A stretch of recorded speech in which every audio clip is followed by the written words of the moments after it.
शाइक उस्मानी साहब, आपसे प्रोग्राम का आगाज करूंगी। सर, सबसे पहले तो ये बताएगा, एक तरफ chief justice of Pakistan justice Qazi Faiz Isa साहब ये कह रहे हैं कि 63A का मुकदमा बड़ा अहम है, तो दूसरी तरफ वो ये भी कह रहे हैं कि आपका खत फाइल का हिस्सा नहीं बना सकता। मतलब एक ही जुमलों में दो किस्म के मामलात हैं, एक एतराज है तो एक में वो वजह पेश करें। जबकि हमने ये भी देखा कि माजी में जस्टिस मंसूर अली शाह भी इस हवाले से एक खत लिख चुके हैं, जिसके ऊपर चीफ जस्टिस ऑफ पाकिस्तान ने 14 तौजीहात जरूर पेश की थी, लेकिन उस सवाल का जवाब नहीं दिया जो कि मंसूर अली शाह साहब ने पूछा था कि इस मामले को फुल कोर्ट के सामने लाया जाए।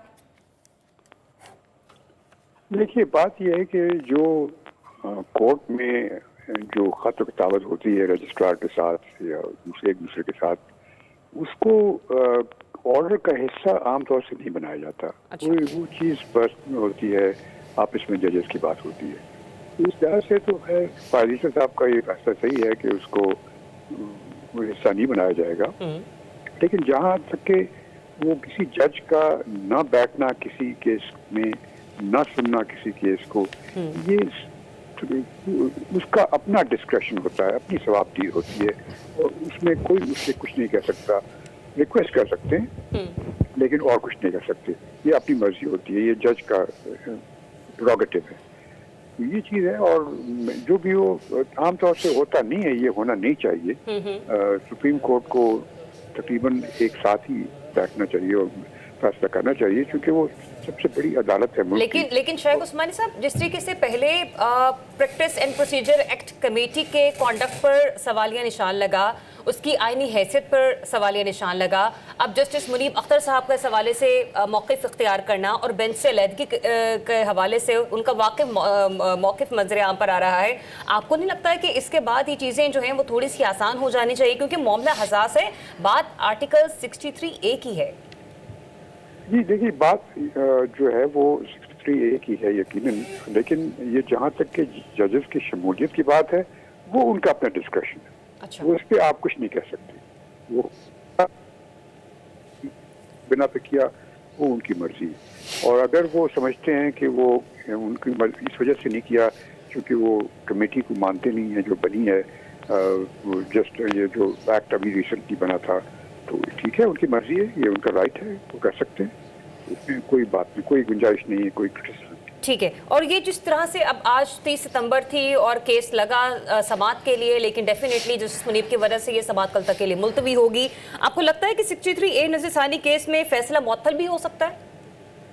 हो सकता है यकीनन, क्योंकि अभी जो मैं देख रहा था टीवी पे कि जो ये 63A का फैसला काजी फैज ईसा साहब ने किया है, उसमें उन्होंने ये कहा है कि रजिस्ट्रार जो है दोबारा रिक्वेस्ट करे जस्टिस मुनीब अख्तर से, और अगर वो नहीं शामिल होते तो हम कोई और जज अपॉइंट कर देंगे, कोई और जज अपॉइंट हो जाएगा और फिर वो उसका फैसला होगा, क्योंकि 63A के ऊपर फैसला बहुत ज़रूरी है, खास तौर से इस वजह से जो कि अभी जो जजमेंट आई थी, फुल कोर्ट की जजमेंट जो आई थी, सॉरी जो 8 जजेस की जजमेंट आई थी, उसमें कोई ऐसे नुकात हैं जिसमें कि 63A जो है बहुत ही इम्पोर्टेंस उसकी हो गई है।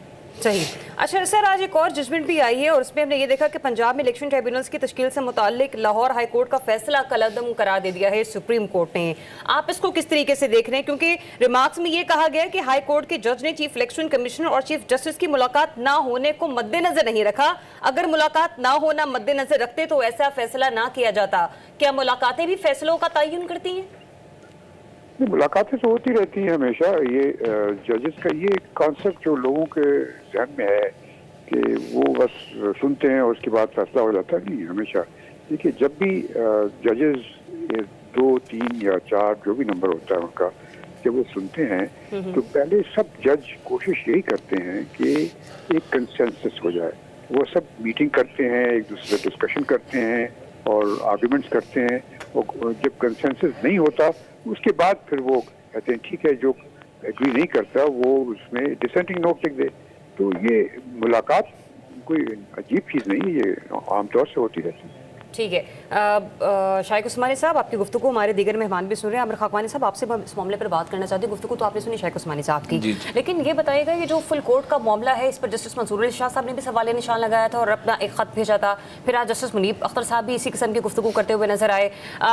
دونوں ہی معزز چیف ججز ہیں جو کہ سپریم کورٹ میں اپنا ایک عہدہ رکھتے ہیں. مان بھی لیا جائے کہ جو اس وقت آئینی عدالتوں کے حوالے سے بھی گفتگو ہو رہی ہے اور جن کیسز کے حوالے سے 63A کے حوالے سے بات چیت ہو رہی ہے, یہ ان کی بیس تو پولیٹیکل ہے لیکن یہ معاملات آئینی اور قانونی ہیں. آپ کو نہیں لگتا کہ ایڈریس کرنا چاہیے جسٹس منیب اختر صاحب کے بھی ان تمام موقف کو یا ان کے سوالات کو؟ دیکھیں جسٹس منیب اختر صاحب کا میں نے ابھی سنی ان کی جسٹس عثمانی صاحب کی بات.